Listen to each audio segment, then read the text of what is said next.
Right. This is a very exciting workshop, so I'll hand it over to Liam now to introduce and just tell us what we're going to do today. Kia ora tātou, nā mai haere mai kia tēnā hui. Welcome, welcome councillors and welcome members of the public and those online. My name's Liam Hodgetts, I'm the Chief Planning Officer at Wellington City Council.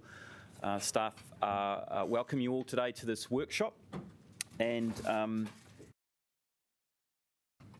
importantly, a number of staff will be presenting today. We have quite a compressed timeline. We've got from 1 o'clock to 3 o'clock to get through this workshop. I'll be looking to help the chair keep time. We will try to keep it at a high level. There is, of course, this is preceding a paper that will be coming to council later on next month. And importantly, and excuse the pun, we've got a car park item here. All right, so when we start getting a bit too low and tactical and into ops, we'll just park those items. Good, mate. All right. Now, on the back of those items that do,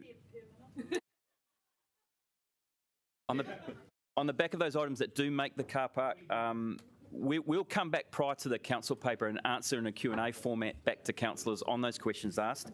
And if not, if we can't address it in the Q&As, we'll put it into the committee paper itself.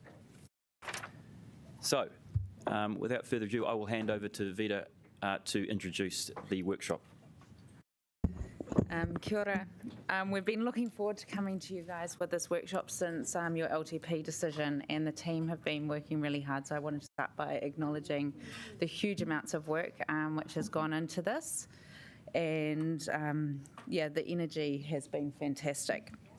So thank you for giving us some direction through the LTP, and we have tried to move forward with that, and today we're going to be, as Liam just talked about, we're talking more about the strategic direction and trying to, oh, it's not moving. Yeah. I'll keep on talking while we get that going. Oh, it's just someone else needs to touch it. There we go. So the purpose of today is really to get an understanding, share with you where we're at, get confidence in the approach that we're doing with the refresh of this master plan and our bike network, and also talk about how we're looking at this accelerated program, which we're changing into a transitional program of work, and working towards more of it being a not just bike but the Streets for People approach, which you also endorsed, and talking about this master plan refresh will be more of a bike and micromobility network plan. The transitional program is more about that tactical and accelerated delivery. So there's two parts of this, and Claire and Joe will be presenting on those. And it's also, of course, a really important part, and our partners are here in the room. It's working with Let's Get Wellington Moving and their 3-year program and their long-term program, so that these can go hand in hand as much as possible. And it's part of that wider context across the city of urban and transport change. So, in terms of context, we just wanted to sort of start at the happy end. People love living in Wellington. Wellington's a great city. It's got so much going for it. The weather's not always great, but it's a beautiful city. It's compact, it's lively, it's got that quirkiness which really makes it special, and has been part of contributing to why this is a city that gets recognised again and again for being a great place to live. And when we're looking forward, we need to think about what is the city that we need when we go forward, and transport change can help us double down on actually creating that city that we need in the future, and help us maintain that competitive advantage that we've got right now. It's important that when we're thinking about this, that we're thinking about all ages and all abilities and all types of people, so that equity comes into it. And, you know, to walk home from school, I want my children to be able to bike and walk to school. At the moment they can't. How can we create a city where there's that freedom, again, that many of us experienced and our children aren't experiencing right now? How do we create those suburban town centres that are inviting spaces that people want to spend time and money as we densify? And how do we make local streets where you can go out and play and you can meet your neighbours, and we've got that dream that we all have for our next generations. So we're starting in a really good point. As I said, Wellington is attractive. We're also the city in New Zealand that performs by far the best in terms of mode share for cycling and walking, and we need to keep this competitive advantage, and we want to build on that strong base and create even more choice and encourage people into more active and using more public transport. So it's all part of a bigger vision, and this is one little brick in it. So we'll be talking about that today. When we're looking at this, is very much connected into our response to the climate emergency. It's also feeding into our response to the housing crisis. As we densify, we need to live differently and we need to move differently if we're going to address these. And we all agree that we want this inclusive, sustainable and creative capital, and we've got some actions that we need to do. Within the next 10 years, we have to halve our emissions by 2030 to meet our Te Ata Kura goals. So we need, as I said before, to change the way we move. Let's Get Wellington Moving and this program are contributing significantly. That's our way forward to achieve those goals. And then we also need to change the way that we live, and we're working on that through the Planning for Growth and changing our district plan settings and through some of our other housing initiatives. So when we look at it as well, and we've got to remember that we've been asking the community questions for many, many years, and when the overwhelming response is that people do want change, people do want to have the choices that are there.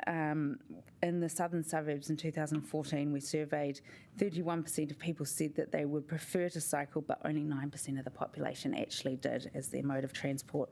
Let's Get Wellington Moving, we've had over 10,000 pieces of feedback in the initial stage, and we're getting more and more all the time with people talking about what they dream of that transport system and how that can support urban growth.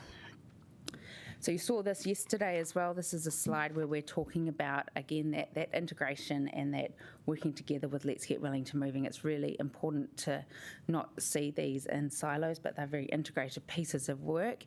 And with Let's Get Wellington Moving, especially the City Street Scope, which is working with the multimodal corridors, this bike network transitional program that is working with Place and accelerating that transition, both to assist Let's Get Wellington Moving, but also alongside Let's Get Wellington Moving. And then we've got the longer term, which has also been condensed into a 10-year program, and that works very closely alongside Let's Get Wellington Moving as well.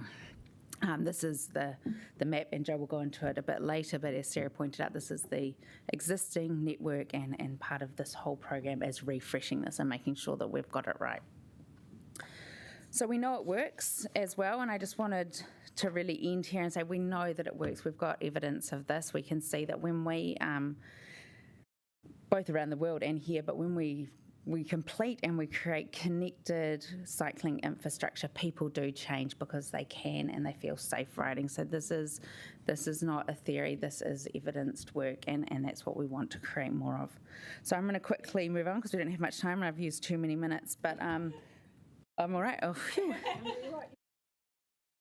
I'm streaming along, so there's going to be more time for talking. Excellent. Anyway, I wanted to introduce both Claire and Joe are going to be talking to you today. Joe, of course, is a familiar face, and we've talked many times. Claire is also a familiar face, but we've actually loaned her from Wakakotahi, and she's helping us. So she has started as our transitional program lead and is working with us the next while. Hopefully as long as possible, but comes from Wakakotahi, where she's also been leading the Innovating Streets program and has a lot of experience all across the country and how we can accelerate and see change more quickly. So it's very exciting to have her on board.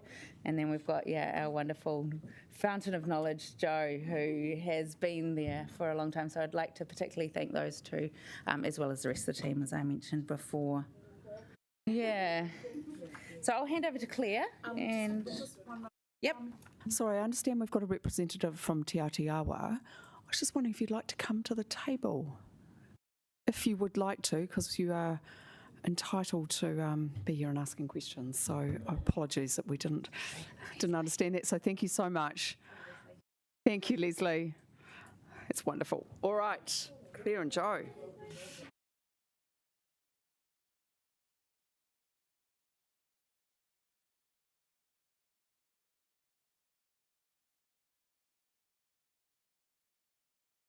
Toku ingoa, oh, there we go.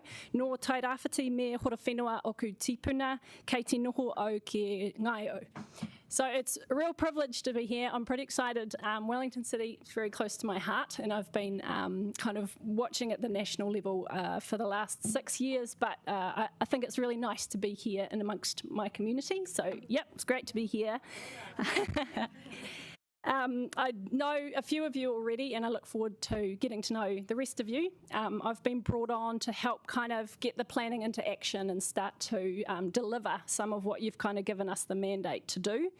So it's really important if we're going to do that, if we're going to start to move faster, that we're going from really strong foundations and that we've got all our framing of this change right. So that's really a lot of what we wanted to talk to you today about.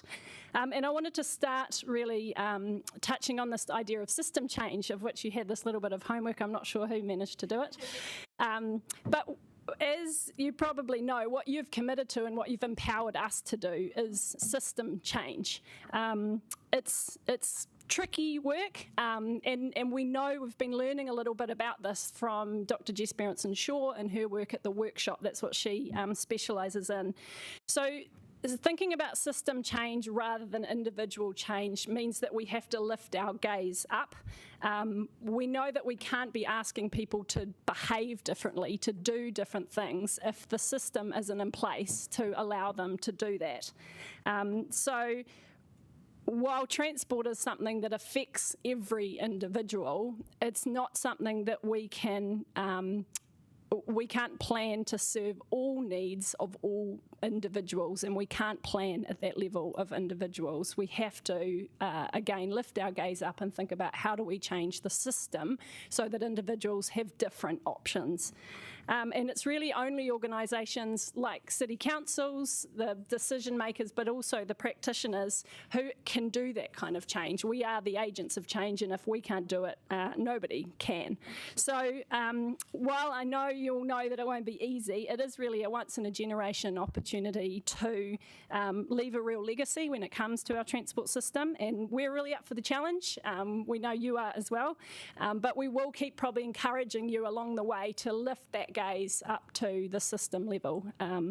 We also know from Jess Berenson-Shaw's work that this idea of keeping your eye on the prize and really leading with that strong positive vision that we know that the city wants is really, really important as we go through and we start this transition.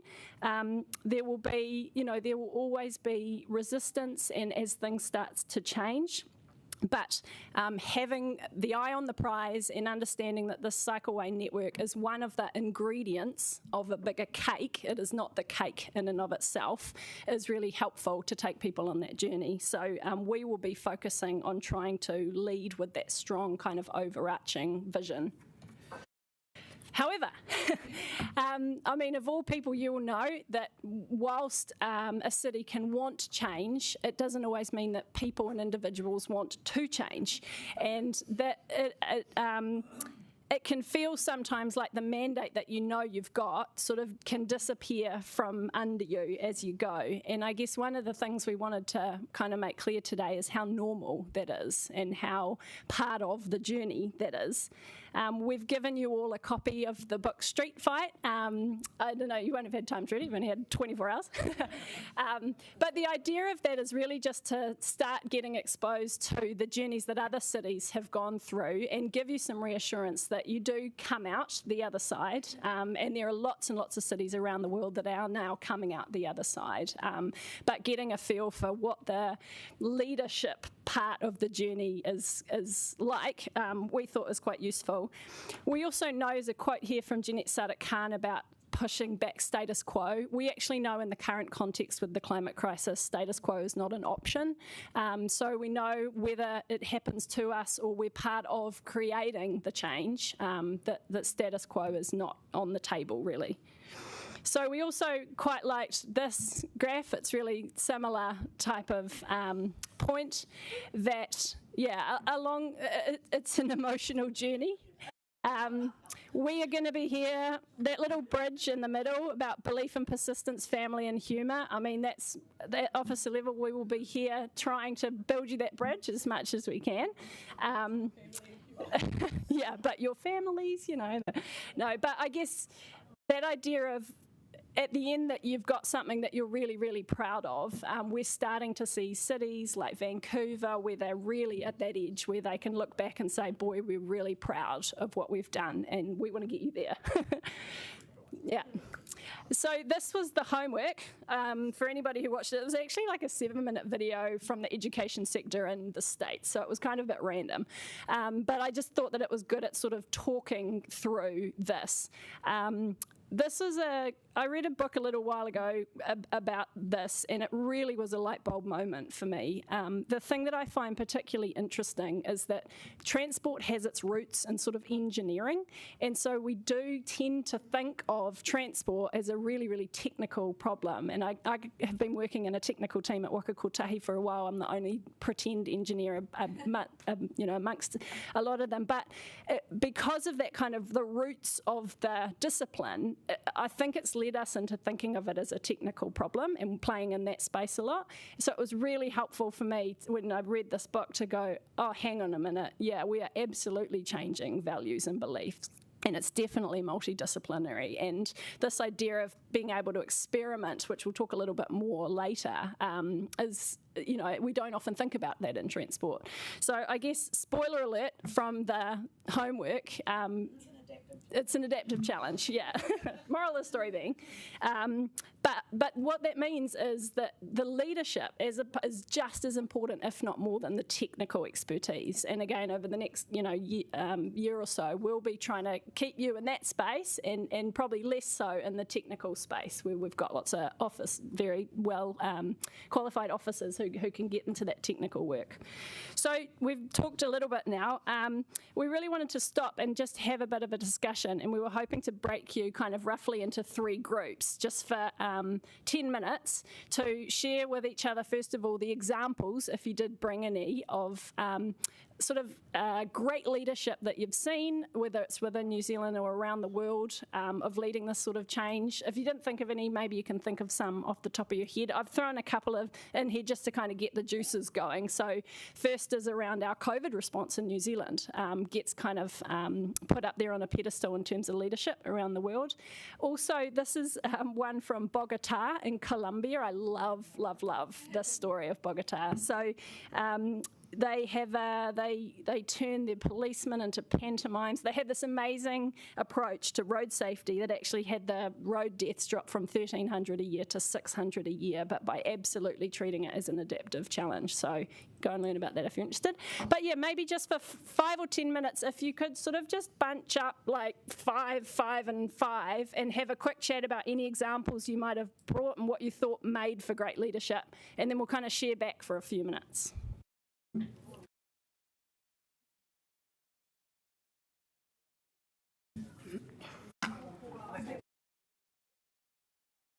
Yeah, that sounds really good. And then I'll hand over to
Okay, ding, ding, ding.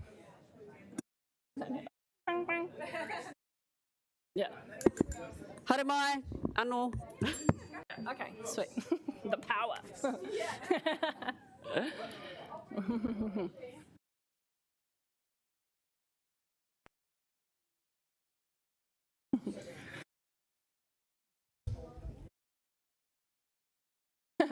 Okay, we might just do a kind of summary if someone at each group wants to kind of summarise some of the conversation.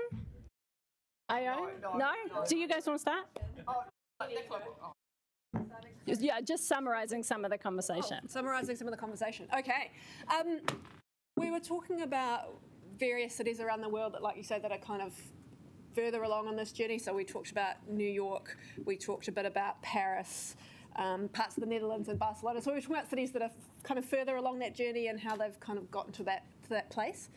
But then we were also reflecting that really no city in New Zealand is quite past that yet. I think Auckland's further ahead of us in terms of these kinds of conversations with their community, but even they are still sometimes pulled back into the, sort of site-by-site issues and those sorts of things. So we were just reflecting on that, and we were reflecting on when you do get really effective leadership, a clear message, and everybody's kind of on board with what needs to change, then COVID has shown us that we can change much more quickly than we think we can. So it's sometimes kind of challenging our own beliefs about how resistant to change people are going to be.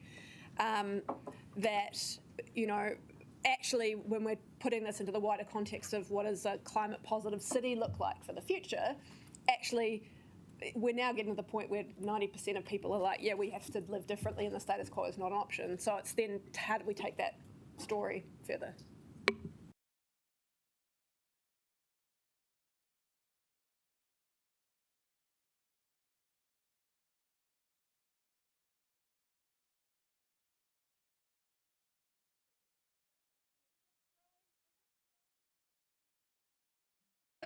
We had 3 examples of leadership. The first from the 1990s is Anita Roddick and the Body Shop, which introduced the idea that you could be ethical and environmentally conscious into business. A recent example, but a big one, is the school strike for climate, where one person stood up to discover that many other people were standing up beside her. And then a transport example, innovating streets itself, the experiment around New Zealand, but particularly in Wellington, because we've seen it, of taking back car parking spaces and claiming them for people. You might have seen the pop-up in Newtown outside a cafe where cafe patrons could use the space instead of 2 otherwise vacant cars.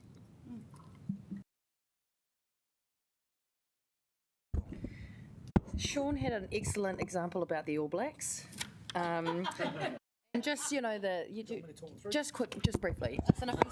I mean, the All Blacks, a lot of rugby teams back in the 80s and 90s were, back of the bus, bully boys and disrespectful to women, and alcohol was a big factor, and that change started with Sean Fitzpatrick and then led through by Richie McCaw, who brought in some of the mental aspects of playing for the All Blacks. The co-pup then developed into bringing young kids on and putting good support structures around them, and to the point where the captain now sweeps out the changing room and brings on the water. Nice. So humility. Nice. And then I did, my ones were, I really like Panya Newton, because I think she had a really good decolonial kind of approach to systems.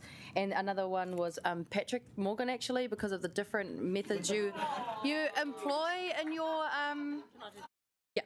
the different methods that you employ in your systems change, so different tactics, and also. And my own personal example was Celia leading the living wage, that whole discussion, and how she was so staunch, and just continually brought the arguments constantly to the fore, and never wavered in what she was saying. And anyway, we got there. So we had interesting range of views. I suggested the fourth Labour government because it unpicked all the socialism of Muldoon, in which my father was a minister of the Crown.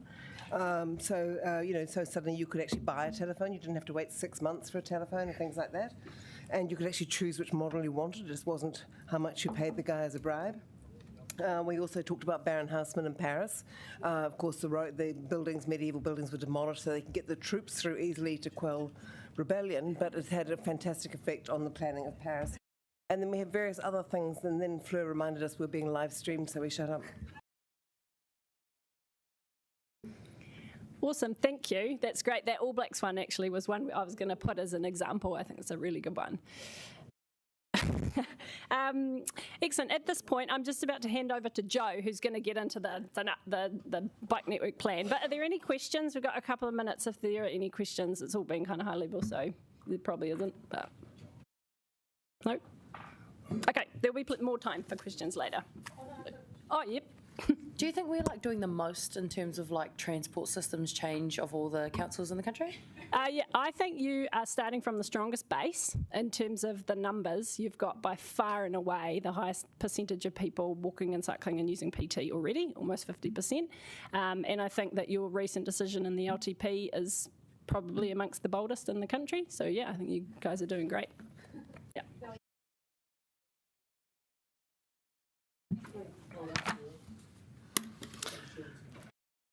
Hi everyone.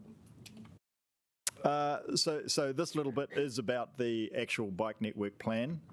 So moving on from the master plan that we currently have, the 2015 document, and one of the resolutions you passed when in approving that new money was to refresh the master plan.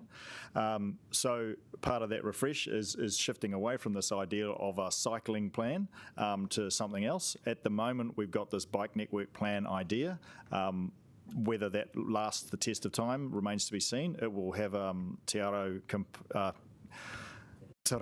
component to the name to tie into the Te Atakora story, and because all that stuff obviously links up. In terms of the document itself, obviously the context has changed reasonably significantly, I think, in terms of the consciousness over the last 5 or 6 years. And so getting that pitch and framing right is part of the update of the context. We'll obviously refine our principles.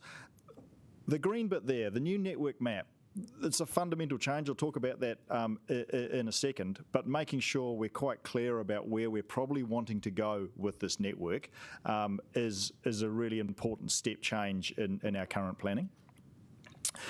We'll highlight the supporting activities, talk about the delivery approaches, how we're going to go about delivering this network, and a framework around the priorities and program that we'll pursue. So just a little bit more on the network plan itself. 2018, we've got this web version of the subway, underground subway plan kind of thing. The idea of connecting centres with links. This is kind of okay if we want to avoid the tough conversations, and we've just heard why we actually don't want to do that anymore.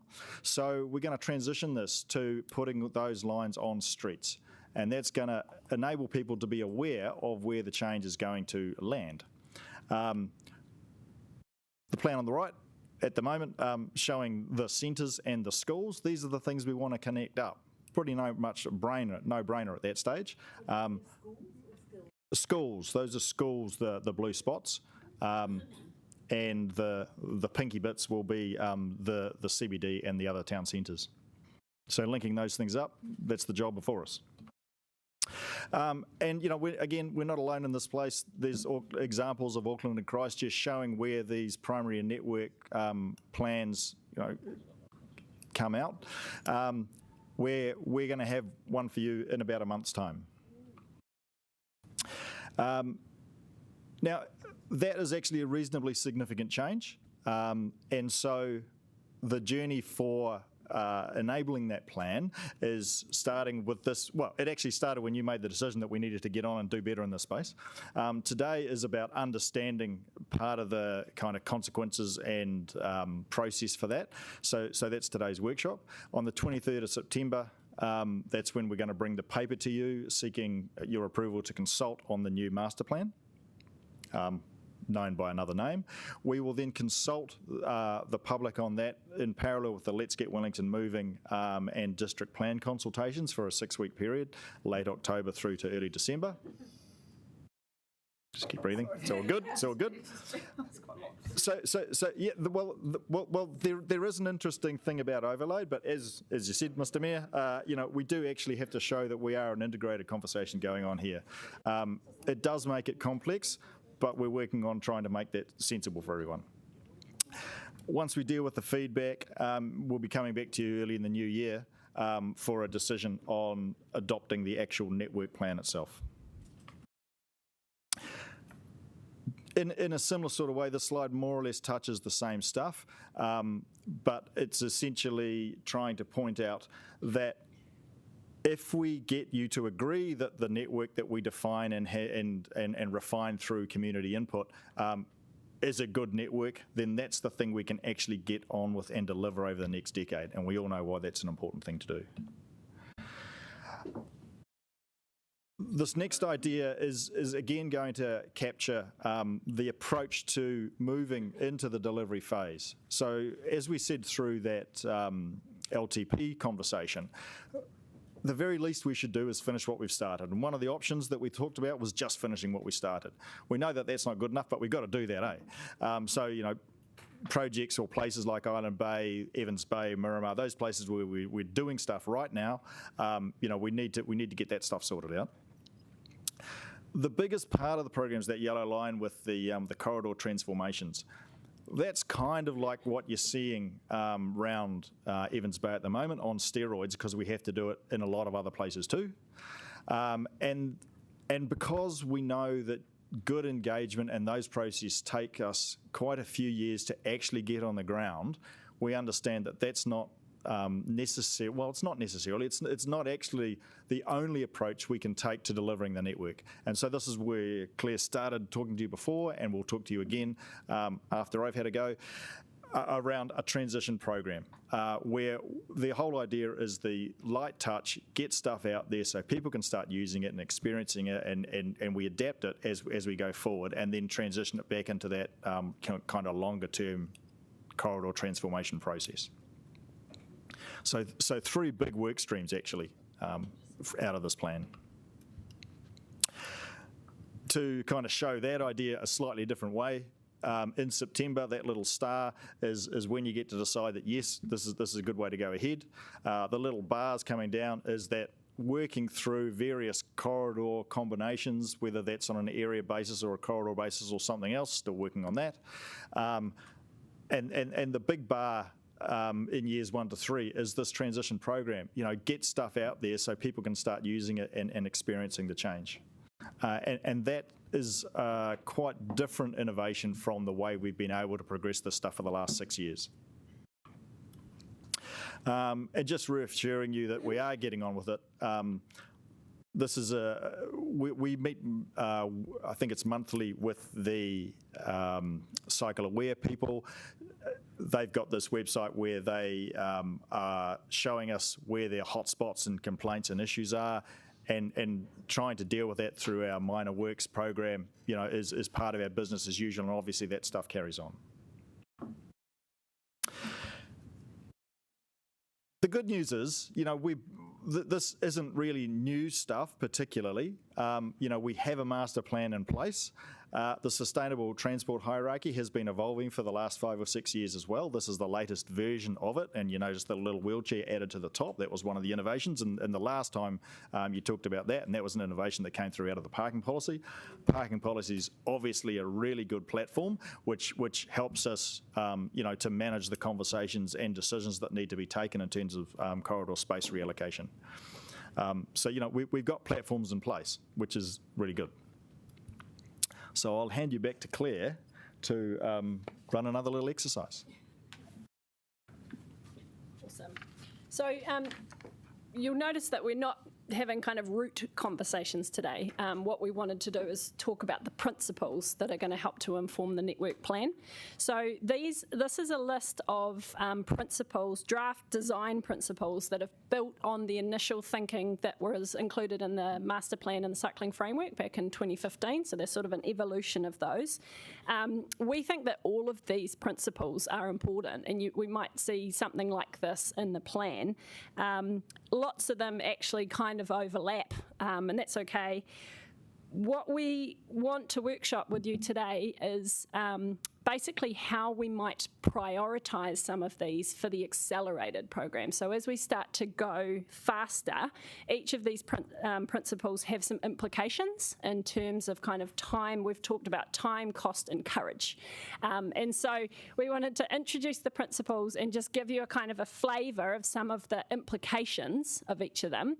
And then we're going to split back into group, and you're going to have a little set of these principles and talking about what you think the top priorities are, not for the whole program because we think they're all important, but for as we go fast. So starting overall, we're looking for a safe, quality, connected network. That's kind of the big vision. The first principle, a network for all ages and abilities. What we're really highlighting here is courage. So there's some implications here for courage. So what a network for all ages and abilities looks like is something that prioritises separation from traffic. So that's so that we can get that 8 to 80 kids, grandmas. People need separation from vehicles if that's going to be feel safe for them and they'll use it. The next one is around being part of an integrated multimodal network. So the implication is for this is that as we go, we would be kind of looking opportunistically for aligned multimodal improvements as we go. So we might make some pedestrian improvements as we go. We might be able to tweak some of the bus stop stuff. The implications here are mostly around time and cost. So that's that one. You'll get all these on a piece of paper, by the way. Does that include roads? Yeah. Yeah, in terms of efficiency improvements. It could do. Motorways? No, only not motorways because they're unlikely to be in the network. Yeah, because we can't ride on a motorway. I'm talking about tunnels and... Oh, this is to do with the cycling network plan. Yeah. Okay. Yeah. So the next principle is around best practice, using best practice design guidance.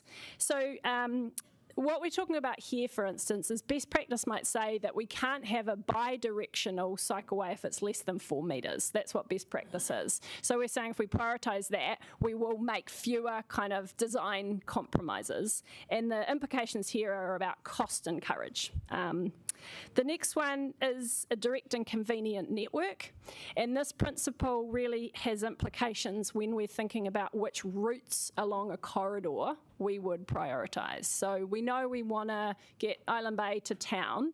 How we might choose the route, if we use this principle of direct and convenient network, it will help us prioritise which route within that corridor. So the main one for this is courage, again. And the reason for courage is because the routes that people most want to use, our most direct and convenient routes, are the ones that also have a lot of pressure for other things on them. So the road space has already got lots of, desires. So it means that they can be harder decisions to make. Yeah.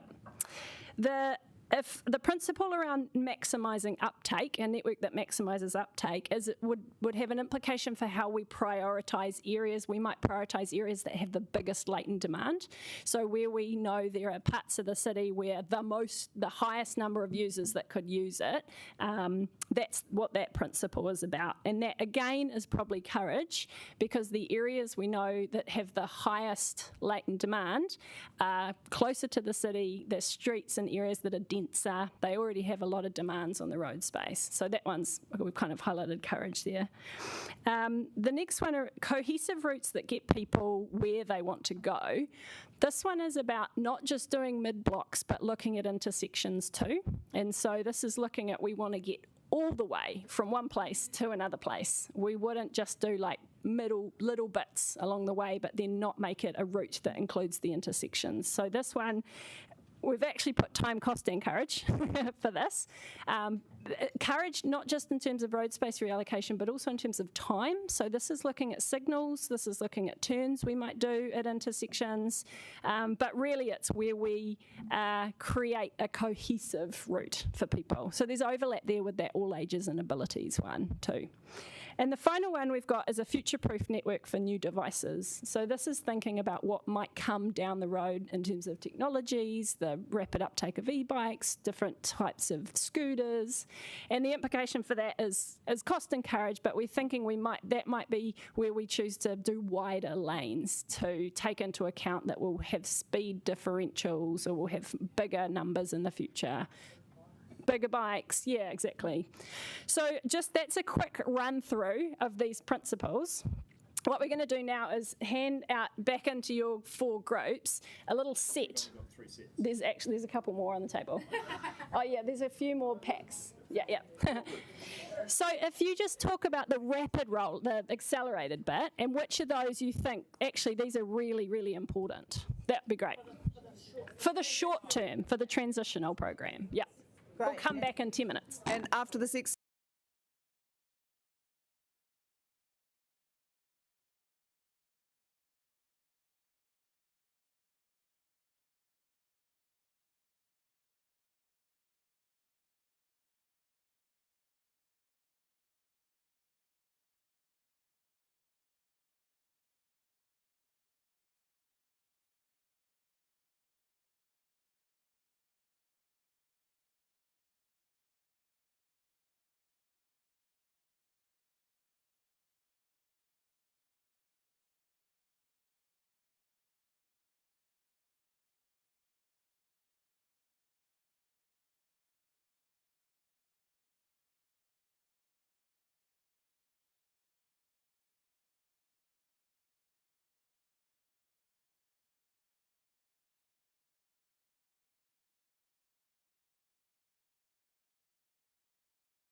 that will blue tack up. But do you guys want to start again? Maybe just talk through the ones that you think are really, really important and why. You want me to go again? All right. We kind of chose 3 in the end that we thought were for the transitional period were the most important to us. Okay. The first one was a network that maximises uptake, because what we really were focused on is that kind of the climate goals side of things, that we want to be able to show that we're getting as many people as possible making a different choice as quickly as we can offer that to them.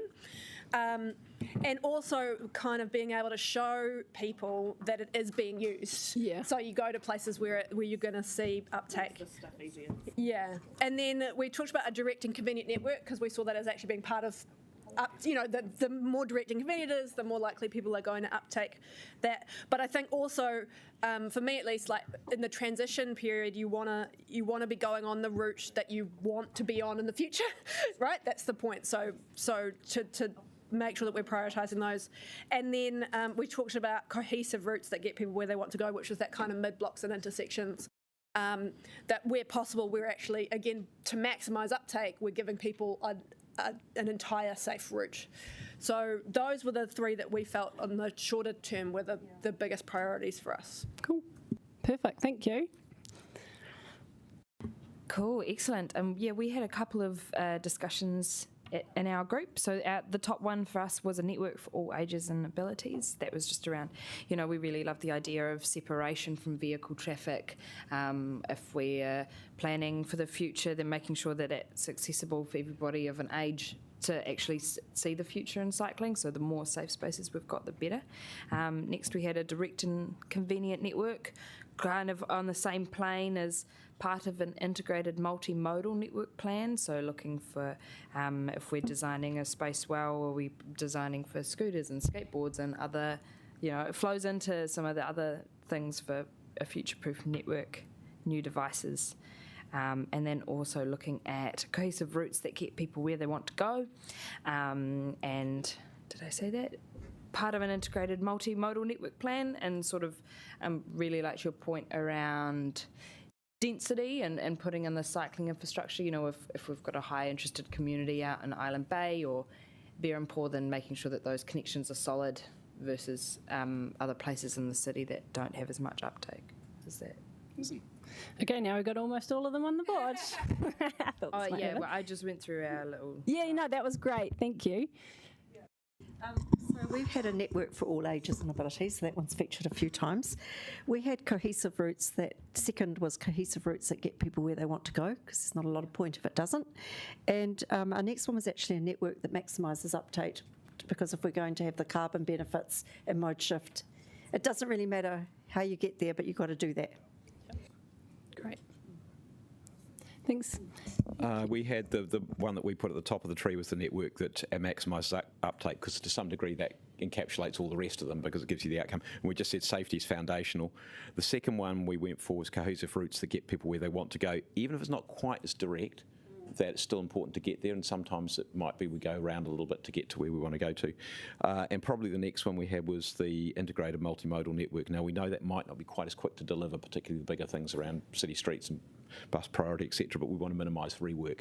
Nobody will thank us for doing something in year 2 that then gets pulled out in year 3 or 4 to do that. And if I might pick one that we actually said that we would compromise on, and that was best practice design guidance, just recognising there are some places that it's going to be very expensive to get to best practice, and there's that, I use the kindergarten example, is that, the Ministry of Education wants the gold standard, but you can't have anything less. That means you either stick with the bronze standard, which you had if you were lucky, or you have nothing, and that's not great. So, some compromises might be necessary given our topography. Yep. Awesome, thank you. That's a super helpful discussion. So we'll take that away and have a think, and you'll probably see some of this reflected back in the plan that comes in September.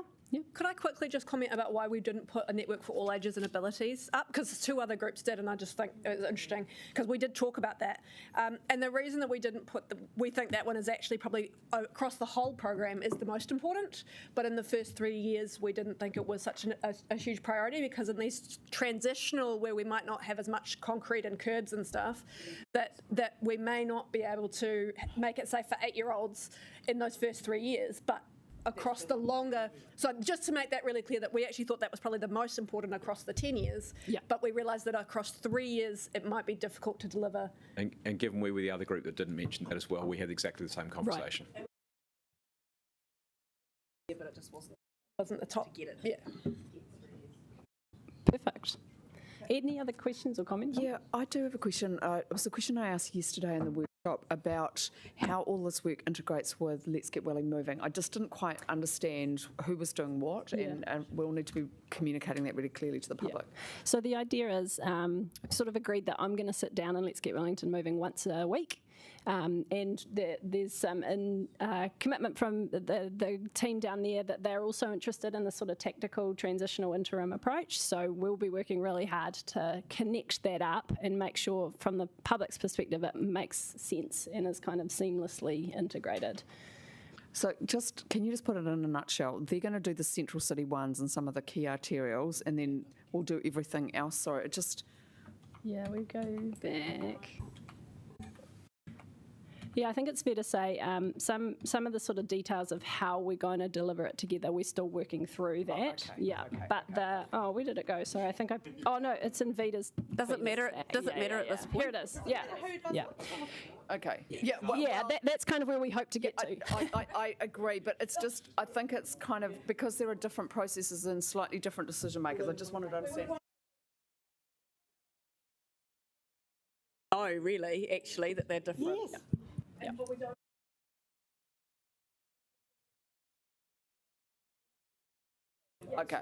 Okay. So the purple stuff is primarily Let's Get Welling Moving, but we will work in to make that happen, and they will help a little bit where the yellow lines are too, where it's... No, I think yellow is all us. Okay, so they won't have anything to do with that, just to be really clear? Cool. Yeah, no, we are yellow.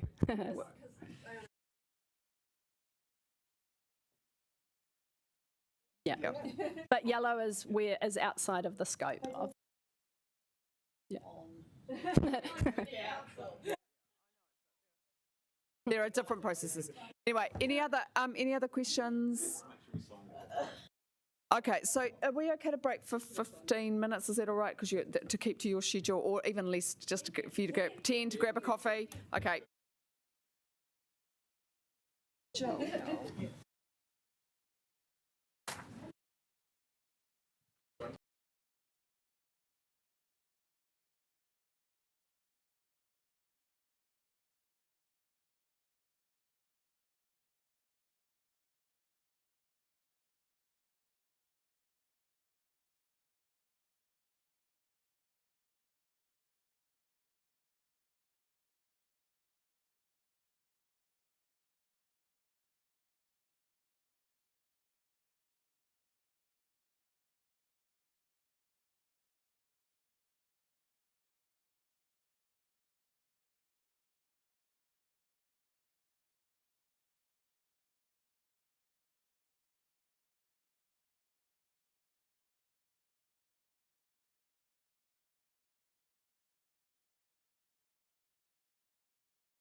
you... I've got heaps of time. You don't like it? Okay, great. Good to know. Let me... At least this is fine. It is not a problem. Okay, wow. Should have taken this for review first. Okay. We've got COVID rearing its head again. We've got 3 more. Okay, shall we crack back in? Yep, go for it. Okay, awesome. So this section now we're going to talk about kind of getting going and what this sort of, it's been called an accelerating program, but we're talking about it as a transition. I think it's slightly, it reflects the fact that this isn't going to happen overnight and that we're at the beginning of a journey, or probably not quite at the beginning. So what you've kind of given us the mandate to do is to move faster and start to see some of this happen at a quicker pace. And we know that business as usual ways of doing things isn't going to get us where we want to be fast enough. So the context around the housing, the rate of which we're going to try and intensify, and the response to the climate emergency all mean that we've got a real reason to go faster. And so what I was going to talk about now is some of what we've been learning from the Innovating Streets program. So this is the national program we've been running at Waka Kotahi, which of course Wellington City has actually done a really fantastic job in delivering, but it's a fundamentally quite different way of delivering transport projects. So it requires a lot more adaptability, sort of learning by doing, and requires a much more responsive approach. So using this, we've seen that cities all around the world have been able to deliver at a much faster pace, but also at much greater scale.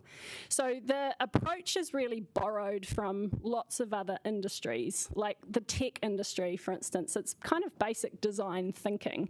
The idea that we kind of use a beta or an interim to test and get feedback in real life before we go to the permanent kind of concrete solution. And in a way, I mean, it's kind of crazy that we haven't done this in transport before, because concrete, it's very expensive and relatively permanent. So this idea of kind of a light touch beta approach kind of instinctively, I think, makes sense. There's a quote that I wanted to just read from this. It was a description of this manual that came out of the United States.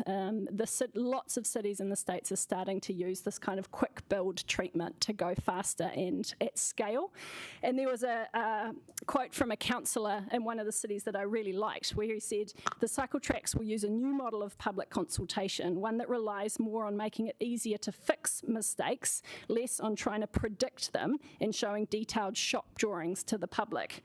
Angry emails might start pouring in when construction starts, but that's why these lanes are meant to be adaptable. They'll be made with movable planters, bollards, concrete curbs. We can lay it down, do at least a couple of years trial, then if at the end we see better solutions, we can try that." And I think what I really took out of that is sometimes these can be seen as kind of bypassing public engagement and kind of doing to people really quickly, but it's really a much richer form of engagement and consultation with the public, because it allows them to provide feedback on something that they've actually experienced. So where previously they might be using assumptions and hypothetical situations, they're actually able to feedback on real life installations.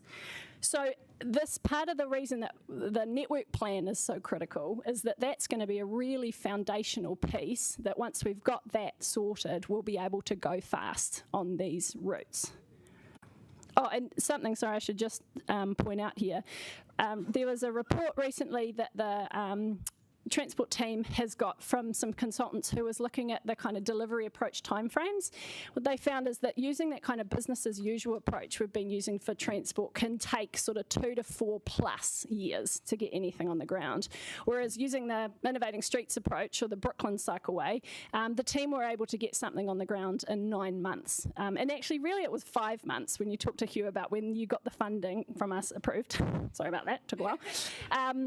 But yeah, I mean, that's actually extraordinary. That's a huge difference in time frame of, while it's not the permanent thing, people are getting benefits from it sooner. So that's the key benefit.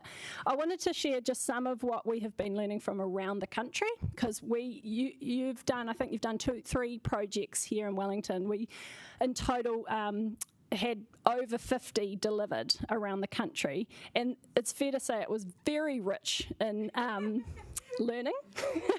So it's useful to reflect on some of them. So something that we saw as a real benefit, and the example here is on the left, again, Knights Road in Hutt City. You will have seen the paper articles probably. But what that allowed to do is get that project out of this constant plan, design, consult loop that it had been in since 2014. So this was a method that actually made it a little bit safer to try and get something actually on the ground.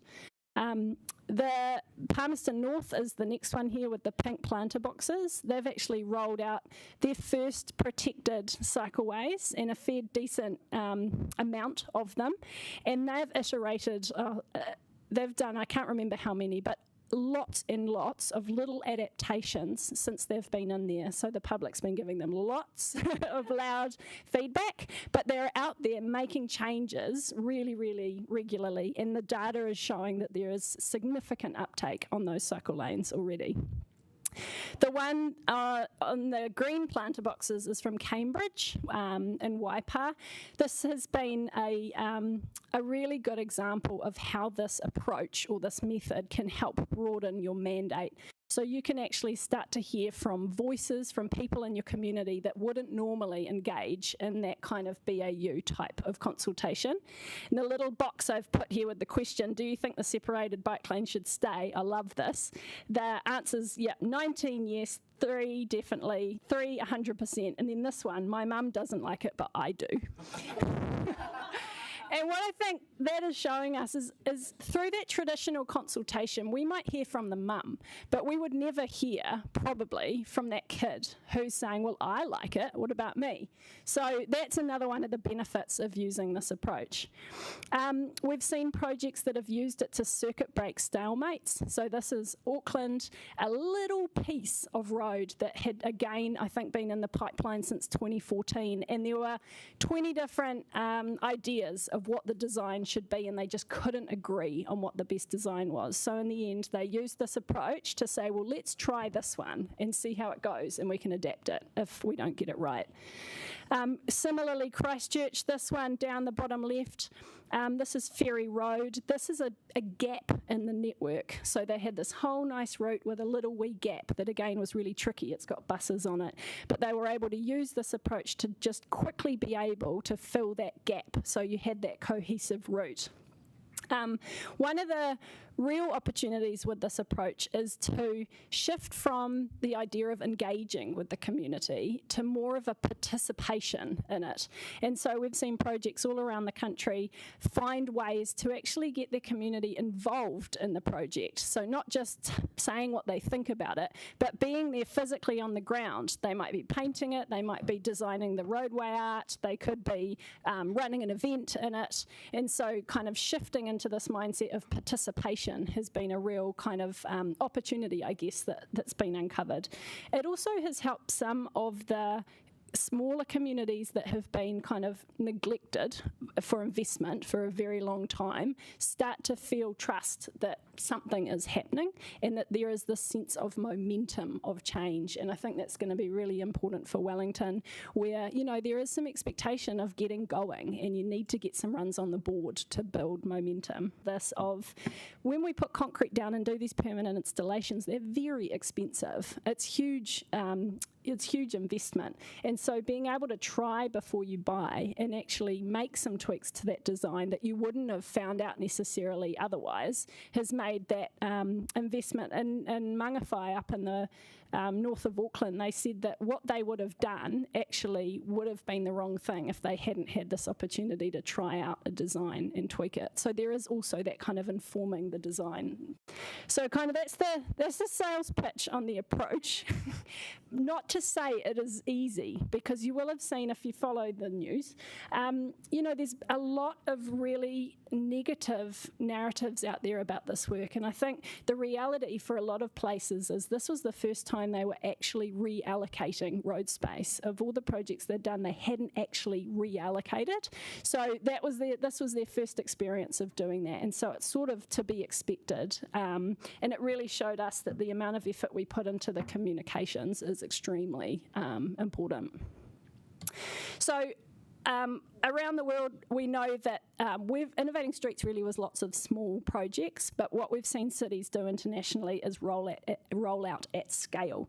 So Seville is a great example. They rolled out 80 kilometres in one go in an experiment, and they went from 0.5% of people cycling to 9% in 5 years.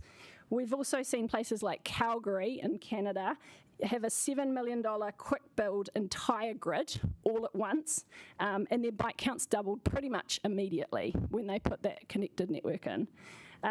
They're mostly doing it by reallocating car parking. In Paris, they did 7,000 pretty much at once. It was a pretty large scale, but it can be quite hard to do it block by block. So if you want to go at pace, you want to go at scale, there is something about making some of these decisions at scale. The fact that it was using kind of interim and adaptable materials also helped reduce some of the anxiety about the change, because there are opportunities to adapt it. But either way, it still requires pretty rock solid leadership to work at this kind of scale. And it's not just cycleways. Some cities have been doing this for kind of the way they change their circulation patterns. So Ghent completely changed their central city traffic circulation overnight. And really that's just to say that some of these methods mean you can move quickly. Ghent saw a 9% reduction in driving pretty quickly from that change. Also really great safety improvement. So, lessons from Brooklyn. Apologies from the word learning, so I've got to learn, that's not a word. So I guess just to sort of celebrate that what you did in that project was really fantastic. And as we look across the country, I think the Wellington projects have been some of the most successful. So congrats to everybody. Like I said, we've learnt heaps. There's actually been a lot of learning within the council of processes here from this project as well.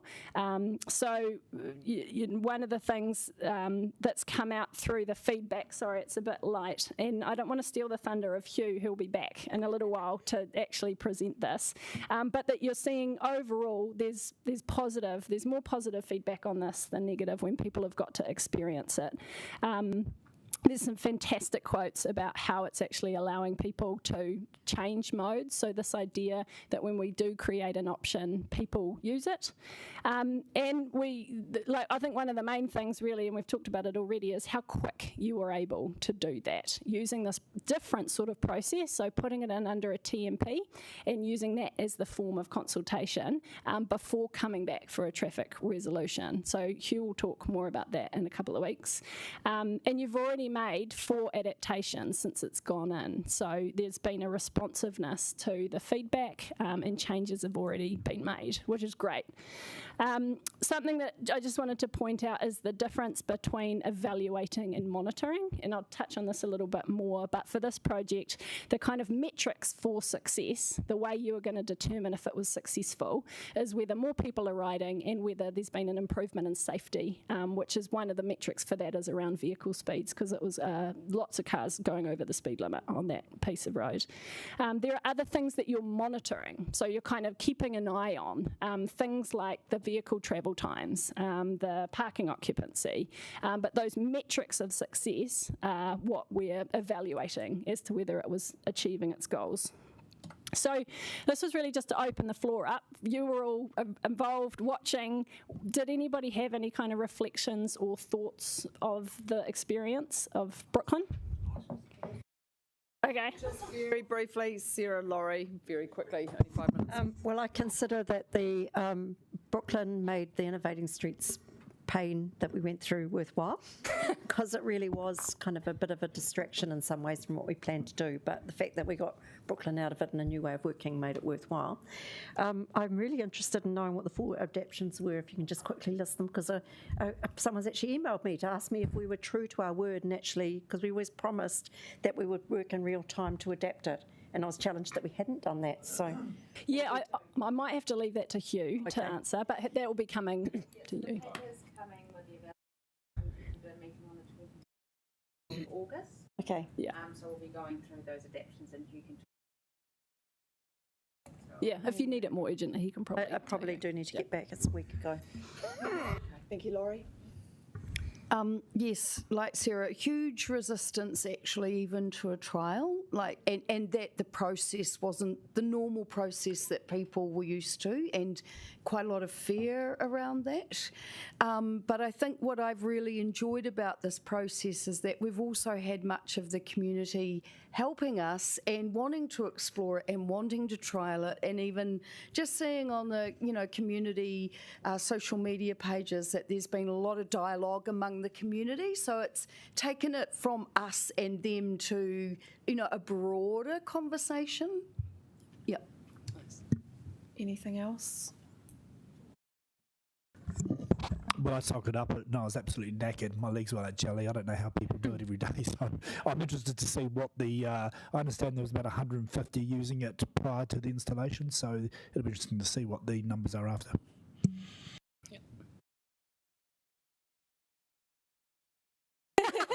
Yeah, it's definitely how it works. And you'd be awesome on the rugby field after that. Yeah, I think one of the things that did surprise me was that lack of trust. So that people didn't believe that we would make changes. Essentially, when we kind of said it's going to be adaptable, it's going to be, that people didn't have trust that would happen. And I know that when I was reading about it, I think this was from New York City Engineer Sadiq Khan was saying, that people, we've got to have the confidence that that the officers will be responsive and adaptive. They were talking about, that if someone's got a cone that's blocking their driveway or means they can't get into their driveway, that they know that within 2 hours somebody can get there and move it. So it's building that confidence in both directions. It's confidence for the elected members that we know if there is someone's got a real problem, it will get fixed straight away. And then so that gives us the confidence to go to the community with that leadership, and then trying to build that confidence and trust in the community that we are actually serious when we say we're going to go back and make changes. Because that was probably the thing I was most surprised or kind of caught off guard with. I was expecting the opposition, but it was that thing about they just didn't believe us when we said we would fix it if it was broken. I was also going to say, I think one of the lessons is as well that there wasn't a cycle path to to a particular place from a particular place. There's actually not cycle paths at the ends of it, but it was still worthwhile doing, and it was still a good thing to do, and it still has made a difference. And yeah, so I think, and often we try to get a whole route, whereas actually doing it in this way was very worthwhile. But I also think we shouldn't overplay the lesson. The main thing we did is take away a passing lane. That's how it was actually used. So it's not as, let's not be too kind of complimentary about how great it was, because the main thing we did is just have one lane instead of two. Yeah, it is different. It's a different thing. Yeah. But even though it was that change, we had people here, come and see us and speak to us and say, how dare you do this? This is the worst thing in the world. Yeah, exactly. So it's kind of like some people will just want to stop you doing anything ever. Okay, Jill. So for me, it's where the best practice design guidance thing comes in, because there was the bit at the top where you have to go onto the footpath, and it's a bit of a shared space there, and there aren't necessarily that many people walking down there, but it was a really good example to me. If we had to follow every single rule to fit in best practice, that was probably never going to be possible. And I think we are building this in a city that wasn't built for the rules that we have now. And so that's probably the biggest thing that I've observed, is that actually to make the changes we are going to have to be flexible. And that is frustrating for people when we want to have the perfect solution. But I think in Wellington, if we go for perfect, we're going to get nothing. So that was a really good example, actually being on it and seeing where it was good and where it's had to have compromises, I think is important.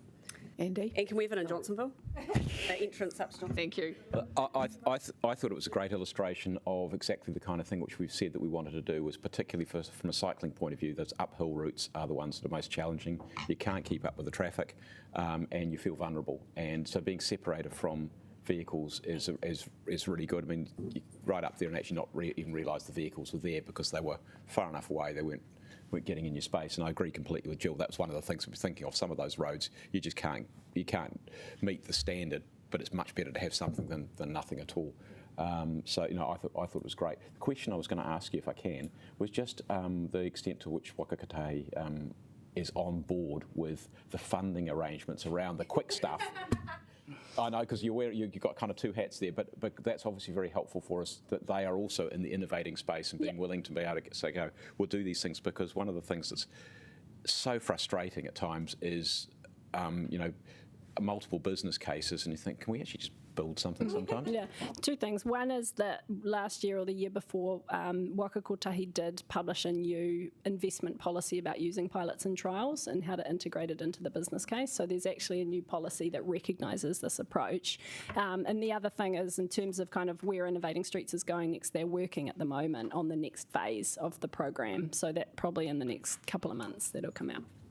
So think that they will be up for supporting us through the program that we're doing, with things which are done a lot at scale, and with things which aren't necessarily going to meet every standard under the book, and aren't going to have detailed business cases through every single piece of the infrastructure. That's going to be a really important bit for us to roll this out. Yeah, I feel like I'm not sure who I'm speaking for right now. But yeah, I mean, they're after the same objective you are, right? Mode shift and some of this climate stuff is huge on the profile everywhere. So yeah, I think they'll be constructive partners. Malcolm, do you just want to ask you a question now? Yeah, have we finished with Brooklyn? Everyone had their say? Yep. Cool. Yeah, go for it.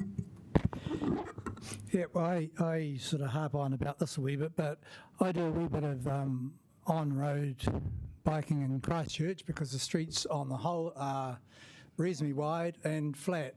Don't you think we have a constant, and no pun intended, uphill battle, and that Wellington's, I mean, some of our streets are narrow here, you've got the hills, because a lot of the graphics that we saw before of these streets in New Zealand and overseas, I mean, Palmerston North, Christchurch, overseas, where there are the temporary separated cycle lanes, which are a great idea, but they are in much wider streets, and we have the constant battle. If we put those in here, it's going to have a much more of a drastic impact on vehicular traffic. And I know there's not a lot of sympathy from some people here in terms of vehicular traffic. Yeah. But, and we do have to share more, but it will have a major impact. And I mean, and then you go back to the likes of, Middleton Road. I mean, a lot of this is based on those who live within 4 to 6 kilometres of the central city, but those who live 10, 12, 15 kilometres out. Yeah. No. I guess it's okay just to have some slightly dissenting views on. Yeah. No, I think it's good. Yeah. Well, the question is, don't you think we're on a hiding to nothing and trying to implement this in the way that we want to? Yeah. I want to be reassured. I mean, yeah. No, it's fair. I think I definitely, I would say you're definitely not on a hiding to nothing. So on a few points, like in terms of the hills, we know there are cities like San Francisco, Bristol. It doesn't hold them back from rolling these things out. That was the other thing I was going to say. E-bikes have actually really changed the game in terms of cycling. There are some corridors in Wellington where you're probably pretty close to having 50% of the bikes coming through the corridor being e-bikes, which have also meant that the average distance for a cycle trip, which used to be 3 to 5 kilometres, is now way more, given that whole that electric motor kind of opens up a whole new catchment. So I think the hills, not so much. I totally take your point about the narrow streets, but again, when we look around Europe and other cities, there can be some advantages to having narrow streets. So a city that has a really kind of healthy urban mobility system is good for walking, cycling, public transport, all three. It's not one against the other. Narrow streets make for a really fantastic pedestrian environment, which is why you have the highest rates of pedestrian trips by far in New Zealand. And that's a really strong base from kind of an active and mode perspective to start from a pedestrian-friendly city. Narrow streets also mean slower speeds, and slower speeds make for great conditions for cycling. So some of those cities that have really wide roads really struggle with speed issues. So I would not be, I totally get your point, but I think it's not a lost cause for sure. Okay, I'm just aware of time. Do we want to just go on to keys to success? But I have got Sarah and Sean, and we'll have some time for questions from you.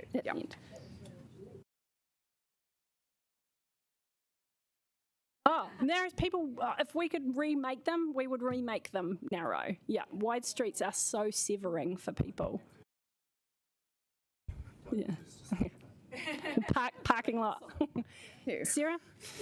Look, I was just going to make the point that I think we really need to push back on this thing that Wellington's not a great city for cycling in, because I go to other cities, even Christchurch, and I look around and I don't see cyclists. Come back to Wellington and flip me, they're everywhere. They honestly are. And so I think...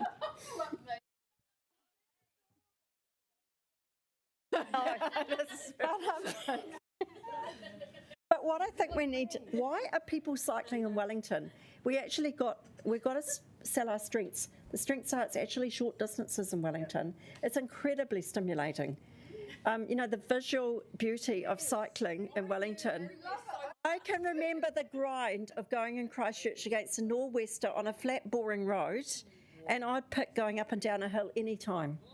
So let's start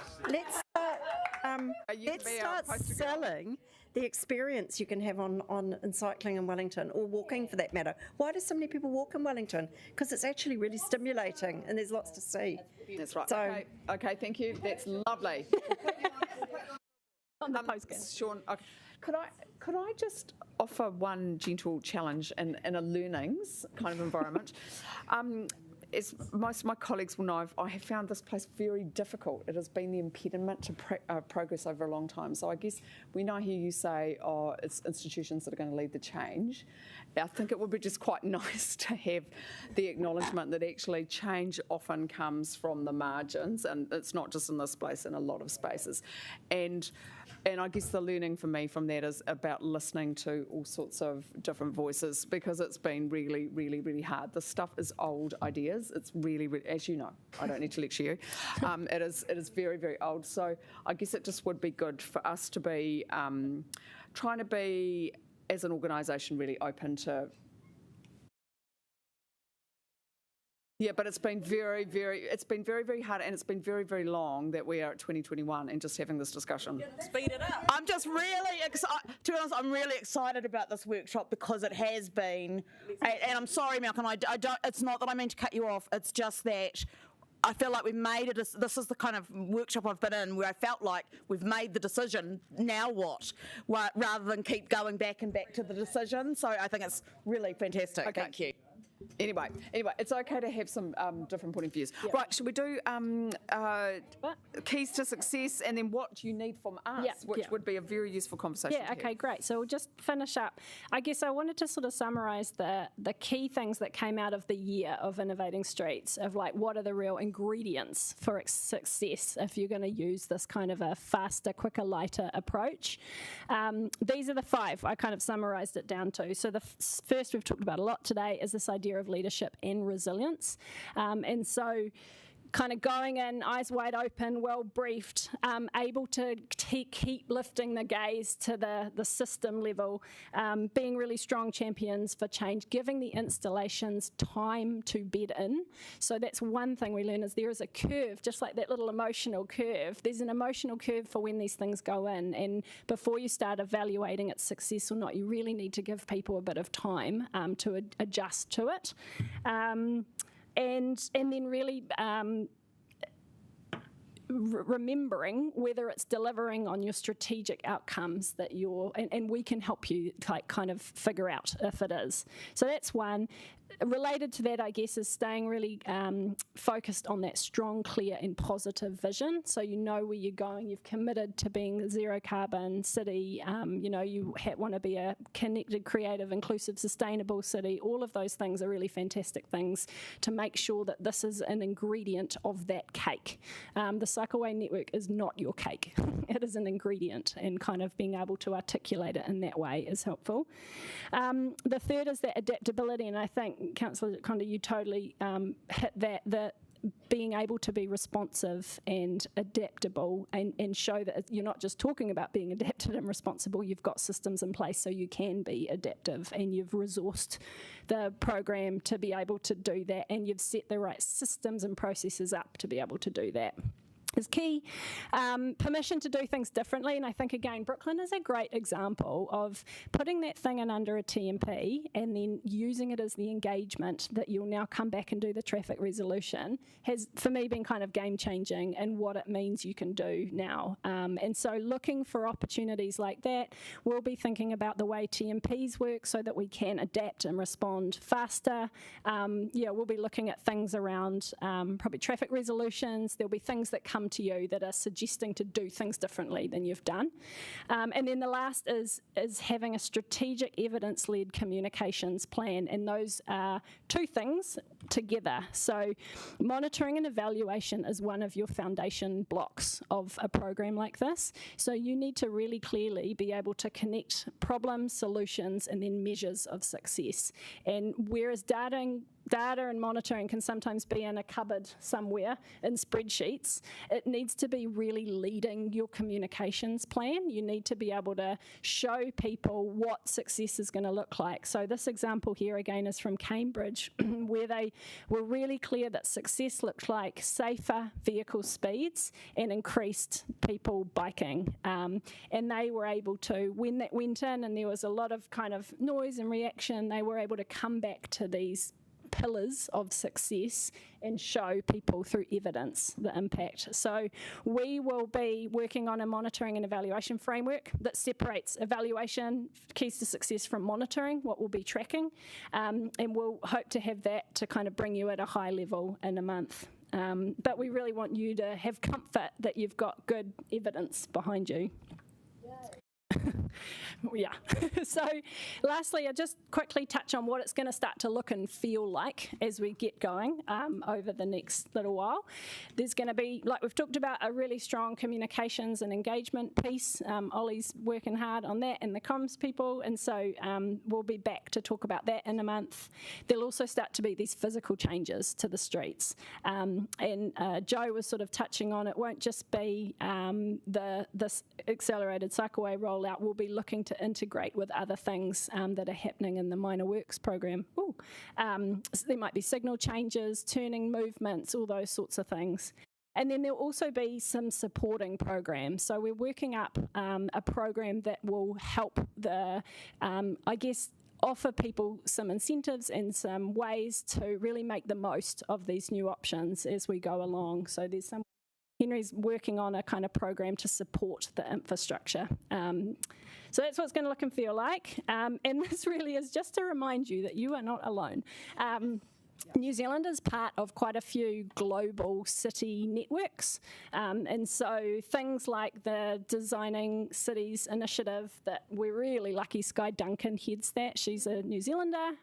She's, unfortunately for her, fortunately for us, trapped in Dunedin, COVID right now. So we've been talking to her quite a bit, but she's sort of responsible for things like the Global Street Design Guide and is a real asset to connect us with other cities going through this. Similarly, Auckland's one of the 40 cities. That's a real network of a global network. So one of the things, we can offer you is if you're interested, we can try and connect in to some of these other cities. And if you want to hear from other places, we can, support that. So that kind of leads us up onto the final section, which is around what support you need from us. So just the sorts of things I'm thinking here, it might be, what kind of data and information you're really interested in. Are there speakers, training, key messages, just maybe a bit of a conversation about what you would kind of build confidence in the program. Look, just from what you've been talking about now, you're talking about empowering us to show the leadership here. But I kind of also want to understand how the rollout would go. So I don't expect that to get that now, but I wouldn't like to have surprises on that front. So, part of being able to be confident in a leadership role is actually being able to visualise for me, it's about being able to visualise success. So when you bring a project to me, I go, like Brooklyn, I told everybody around this table more than once, please support this because it's going to work. It's going to be a really good idea. If I've got that confidence, I know that Cobham Drive Crossing is going to be a great idea, by the way. It's actually going to be a fantastic idea. I'll just put that right out there. But if I don't have that confidence, it will be hard for me to show that leadership. So no surprises, please. Do take on board feedback from councillors as much as you can.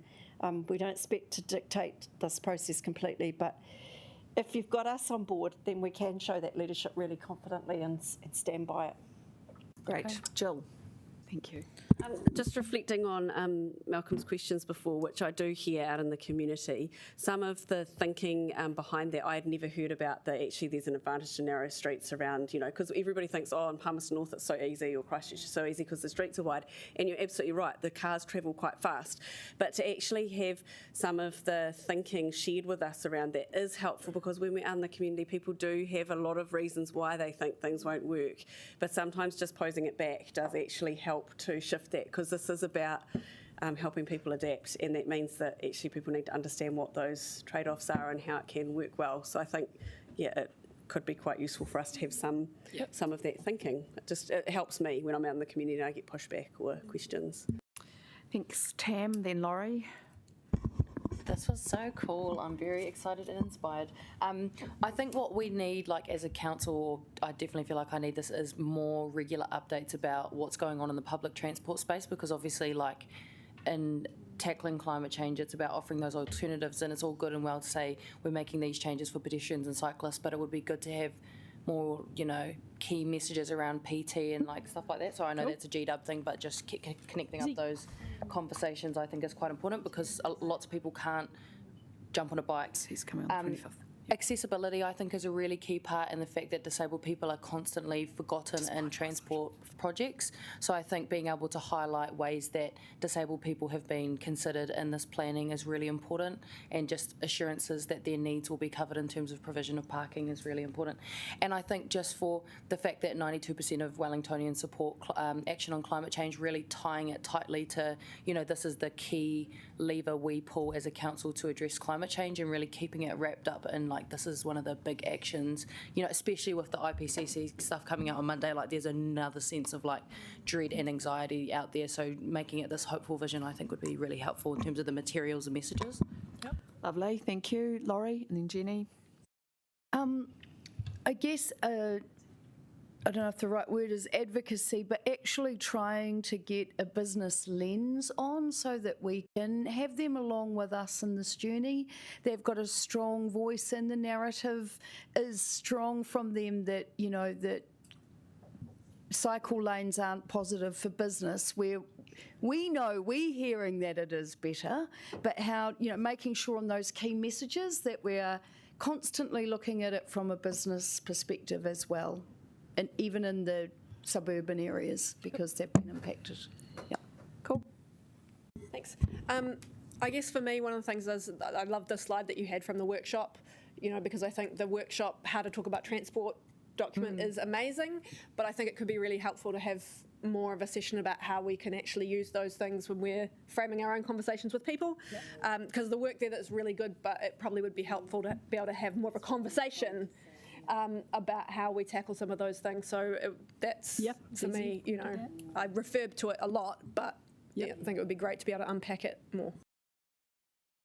So I would like some information on the bus lanes. I know we've had some Let's Get Welly moving stuff, but we just need to make sure that that's all integrated in. Tony's reminded me, but, you know, very important. Lots of people have used them. Calling them bike lanes, I'm just wondering if we can think about calling them something different. And also, like what Vida's been saying about changing the language around living or streets. Yeah, streets, not just bike lanes, I think is super helpful. What I want you to most of all, though, is to be staunch. So when the budget runs out, or when people are tired, or when people are angry, and you're getting thousands of emails, we'll just be like, no, we are doing this, and obviously we're going to be flexible within that overall framework, but we are going to do it. But it's going to be fantastic and amazing. Great. Any other questions, Sean? Well, sorry, I thought the question was, what support do you need? So I guess I think I felt like I missed a step, because when we approved the extra money for the cycleways, we had a master plan, and my thinking was the extra $100 million would go a long way to be able to implement that plan without or minimising the effect on other road users. And what I've come to hear today is that we're doing some system change, I think you mentioned. So I'm just wondering, is there a step that I've missed somewhere along the way, or are we basically talking the same thing? It's just a case of language. We are talking. I'm not sure if somebody else wants to take. I think the reality is, given sort of the way street corridors are, rolling out a connected high-quality network is inevitably going to involve road space reallocation. So I think it's very hard to get away from the fact that is likely to be part of the delivery of the decision. Yeah, I mean, you mentioned, I don't want to go on about the transport hierarchy because we've approved it, but it actually starts looking inverse the further away you actually have to travel. So if you need to go to Auckland, the aeroplane becomes the top, and actually was anyway. But that's by the by. Yeah, all train. No. But I guess. I'm just a bit concerned when you start talking system change. I mean, some of the statistics you mentioned earlier about, some of the cities going to 9% or 14% of journeys, that's not system change to me. That's just an improvement in uptake in cycling, which is what. So I'm just sort of wondering, when you talk about system change,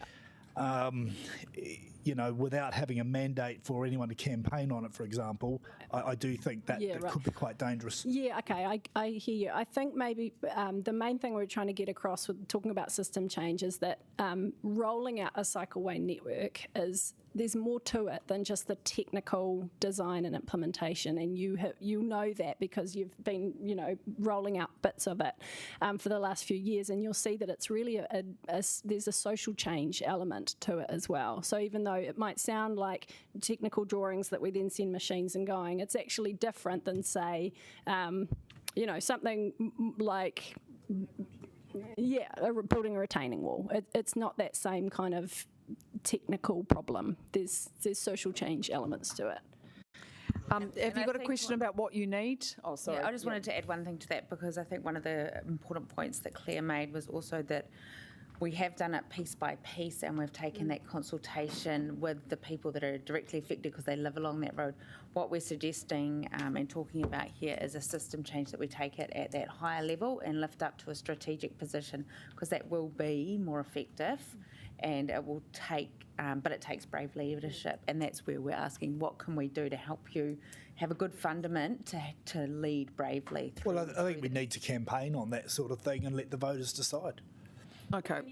Well, I think but look, do you have a question about things that they could do to support you? Otherwise, we'll go to Sarah. Well, it was just about the narrative. I will not be going out and telling people that we're going to have a system change, and I will not be underpinning my campaign on cycleways.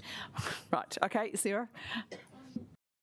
So I feel like my point about listening to councillors, we're not necessarily agreeing with them, but at least taking their feedback on board. It came up with no surprises. It was sort of like, communication is really important, and sometimes we may have ideas, and I think that they can be listened to sometimes. But the other point I was going to make is we did vote for more money, and that money we are expecting results for that money. That's a big amount of money we voted for, and we didn't vote necessarily for it just to do a small amount of Wellington. I think the vision was definitely for a quite expansive, quickly rolled out network. That was the intention behind that extra money. So for me, the support we need is to see that that is actually how it's going to be. The intention is definitely there.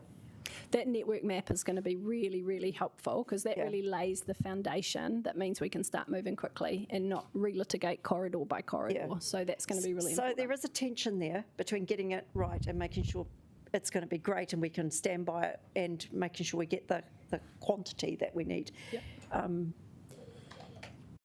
Can I just, it's good to be transparent. When we vote, what kind of decisions are you going to be looking for from us to make, just so that the public are aware of what, maybe we'll get onto that. I can jump to that. Yeah, great. Just wanted to give you a heads up about 2 upcoming things that you might be interested. So, Councillor Day, on your point about kind of getting a little bit more training of information, I know Councillor Rush attended this, but we put on last year a course through LGNZ on urban mobility. I think it was called like Urban Mobility 101, and it's up on Equip, which is your training, LGNZ training. And if you want, there's 5 one-hour webinars in there that touch on healthy streets, public transport, parking management, system change. So if you want, you can start, there's a good resource.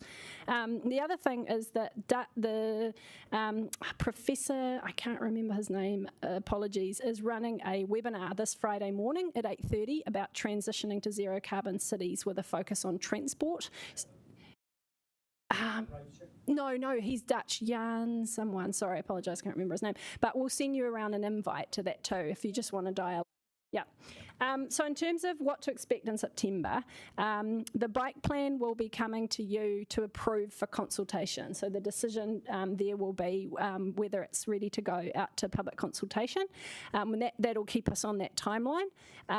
Also, we'll be coming, finish Evans Bay, the consultation approval to go to consultation. Oh, no, that's not right.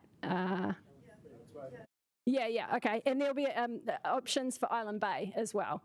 So that's what's coming to the September meeting. I'm also hoping to bring you a high level, I kind of little fleshed out the program a bit more. So giving you a bit more information about the engagement, communications and evaluation framework, talking about some new processes and where we might put decision making along the track. Sarah, I guess that will hopefully help you be able to kind of visualise how it might actually all happen. And then some of that supporting program. So what kind of complementary things are we going to do that help people have choices as we do the physical thing? And then hopefully a proposed early run on the board, so something that we might be able to do using the Brooklyn type process faster. So that's what's coming. And then just to sort of summarise, I don't really need to read this stuff out, but really this is about kind of gearing up, turning planning into action. We're pumped. It sounds like you guys are pumped. So that's great. One thing I just wanted to end, since we've got a few minutes, is just a round of feedback on this workshop. It's helpful. Like, I'm new here. It would be really nice to know what you want to see in the future for things like this. So just like 0 to 10, how you found the workshop, and anything you would offer as feedback for, could be positive, could be negative. That would be really helpful for us.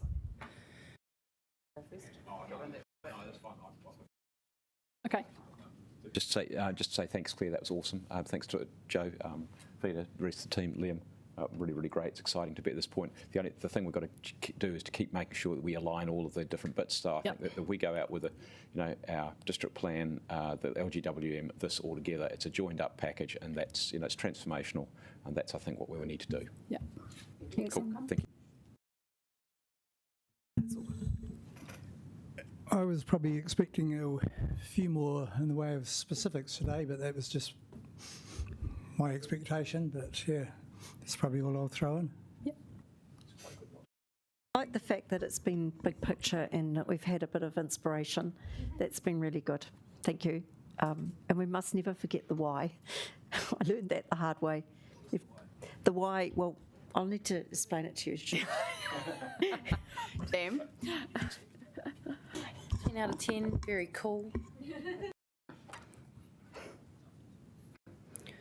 Sean, your turn. Back on the workshop, were you listening? I felt it was extremely well presented. I really didn't, and I actually did get a bit passionate at times. I'm sorry, I'm being a bit of a blur, but you know, I can see the vision. I am concerned about some of the practicalities, like Malcolm. But you know, we'll get there. Thank you, Leslie.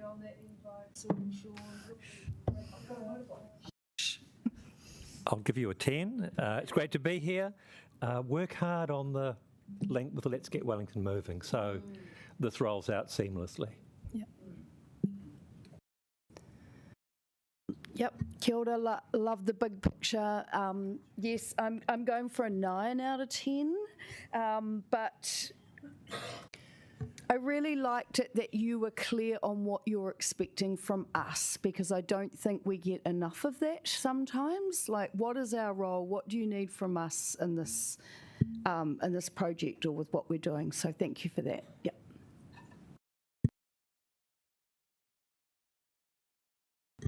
Yeah, no, really cool. Especially loved the exercises that we've done throughout to kind of open people's brains a little bit more and get people thinking about the future. Kia ora, I ripped up my note, which had the quote that you said at the beginning, which I really liked about the engineering, the way that we've approached this sort of change up until now. That was kind of like, for me, a moment of going, yeah, actually, we often have tried to be quite purist in so many things we do, but it's interesting to make that connection as to why that makes it hard when you're trying to do this. But yeah, so I give you 10 plus out of 10, because I've been sitting here super excited to hear the decision making that we did a while ago, coming to a workshop where it feels like we're really taking a big step forward today. So thank you. Yeah, I'd go even further than 10 plus and say this is my favourite workshop I've ever been to since I've been on council. And I think because, and I guess I also want to say it's yes, we've been given our job, but also what we asked for is happening, which is, you know, so that kind of loop around is very exciting. So thank you, everyone. Yeah, I would, obviously, I'm also going to say 10 out of 10. It's super exciting for me because, you know, I took the transport portfolio and went straight to Traffins, and I feel like I've been on the journey to this day since then. You know, these are all the conversations that we had at Traffins. And unlike Councillor Rush, I did campaign on this stuff. I referenced New York and street fight in my campaign speeches about that was what I wanted to deliver for Wellington. So that's super exciting to see, you know, all of these conversations that Vida and Brad and we've been having behind the scenes is in the transport portfolio come to the table. Super exciting. So I'm sure you feel the same way, kind of being able to bring it to the table. But yeah, it's really exciting. This is, for me, it's like I say, kind of 18 months worth of work that feels like it's landed in a really positive direction with great momentum. So thank you to everybody who's, you know, been making that happen. So I feel true contentment because it is no, I am. Look, it's just that this is really the result of thousands and thousands of people over many years, and officers have just been very responsive. You know, sometimes there's some criticism that, you know, we just kind of make decisions and it doesn't happen, but you're making it happen, and it's really visionary, and you're so highly skilled. So thank you so much. Great team. Kia ora. Right. Looking forward to the paper where we vote on this. All right. Thank you, everyone.